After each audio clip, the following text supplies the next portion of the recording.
Good day. Today I'm going to show you how to run a simple database. By the way, my name is Linda June Quizon. We are the group 5, along with my colleagues Michael John Arbuyas, Jasper Serrano, and Marilyn Enoch.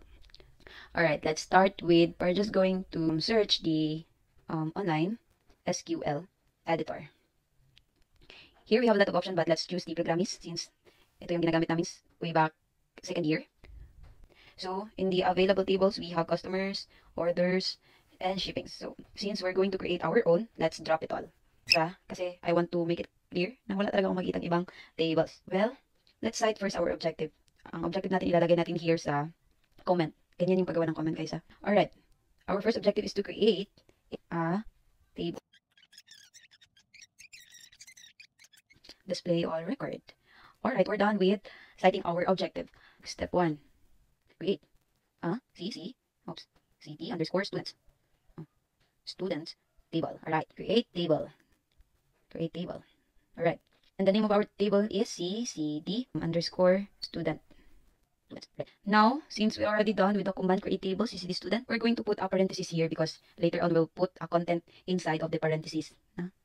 Enter muna natin, lagyan natin ng close parenthesis and the semicolon. So, ID. Int primary key. Right, that's it. Tapos, ayan, enter, name, age, dito is section, course rather. So, yung lalagyan natin dito is varchar. We use the command varchar. Kasi, mga 50, or, lagyan natin mga 10. 10 character lang kasi sobra naman. Apelido lang lalagay. Yan. Tapos sa course, varchar pa rin tayo. Now, click the run SQL. So here, as you can see, we already created our only table is CCD student and we have the column ID, name, age, and course. We're going to add a comment for step 2. Insert. To insert a simple CCD underscore students. So, ang gawin natin dito, ano ba yan? Gawin natin tong comment kasi tapos na tayo dito. Para hindi mag-error. Insert into CCD underscore students. Ang hirap talaga pag mag-phone guys kasi mano-mano ito type yun eh. Ayan. Gagawin natin yan guys is copy natin to guys. Lagyan muna natin ng open parenthesis and then close parenthesis. Dito. We just simply copy this. Ayan. Copy natin to. Yan. After makopy, paste dito. Paste. Yan. Now, kasi na-paste natin, kailangan natin lagyan ng comma. Yan. Another command natin which is our value. The value of each column in our table CCD students which is command values. Complete dapat guys. Ganyan. Values. Wait. Discard feedback. Alright. Continue.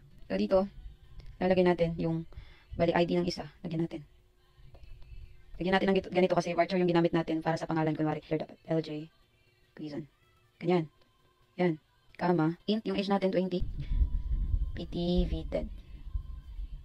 Alright. Then, close parenthesis. Another. So, 1. 2 rather. Comma. Michael Albuyas.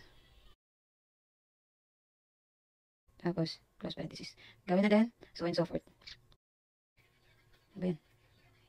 Ayan. So, now that we are done, put the semicolon. Nalimutan natin yung mga comma. Comma. Comma. Ayan. Now, click the run SQL. Ayan. As you can see here, it's already displayed our names. My name, LJ Quizon, my ID. Now that we are done, let's proceed to the step 3. Ayan. Step 3 tayo. Our record is, ayun nga, pero tatawagin natin yan later. So now, ang gagawin nating command is select asterisk from, tatawagin natin ang ating table, CCD underscore students. And then, semicolon. Dapat pala naka to. Gawin natin comment to guys. Click the run SQL. Ayan, yung output, nagpapakita na siya dito.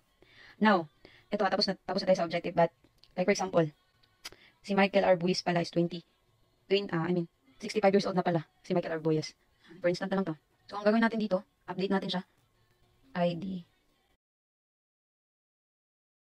Nalalagay natin, tingnan natin kung mababago ba. Ang gagawin natin is to use the command update. Lagay natin, tapos ano ba yan? Ano ba yan Update, tapos set. Tatawagan natin yung mga key, niya. Tapos, we need to use the where command. Now, sa update,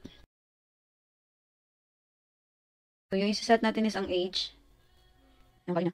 Equal to 65. Sorry, Arbuyas Where ID equal dito. 2. Yan. Gawin muna natin tong comment Run. So, as you can see, in the output, it says query successfully executed. However, the result is set is empty. As you can see here, ganyan yung sinabi niya. But when you click the available tables, you can see the updated age of Mr. Arbuyes. He is 65. We are done with our simple database. Thank you for watching, guys. I hope you learned a lot with this tutorial video. Thank you.